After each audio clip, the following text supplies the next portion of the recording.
Çoğun jarılуу oldu, jardırуу bolчу. Çurkap keldik. Jarılып attır. Kaç işteysiңер өзүңөр? Ben çasını үйдө бирөөнүн үйүндөчү. Жанындабы? Жакын жер 200 метр аракта. Булар ошол китайский эмелер, фейерверктер ар кандай. Кайдан алдың? Ошол чачыраган жерлерден да тетиги заборлордун ар жагына чачырап түшкөн. Мына бер жактарга 100 метр жерлерге чейин чачырап барган. Биздин программа повреждаться этип күйүп кетти бирөөсү. İşte отқандардан ешкім да жапа чеккен жоқ? Ешким жапа чеккен жок, ешким жабыркаган жок.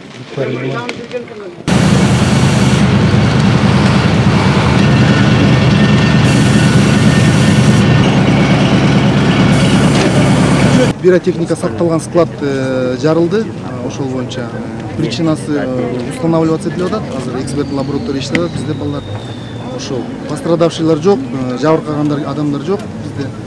Ошол. Канча унаалар иштеди, кайсы кызматтар иштеди, ошону айтып койсоңуз. Биздин совместно азыр деген бизнес служба менен ГОР-ГАИ, МЧС спасательдер иштеди, и водоканал, мэриядан жанагы МП тазалык ошол экилеринен совместно иштеп атат. Канча киши? Кимге тиешелүү экен бул бара? Кимге тиешелүү? Аты жөнүн айтып коесузбу? Бул акционерное общество Кербен, где вот морги складское помещение, ОСО Иргина деген ошол экилер эметет экен, арендовать этишет экен. Такталдыбы ошо, ээлер табылдыбы? Ээлер азыр табылып неметип атат, азыр такталып атат ошол эки боюнча.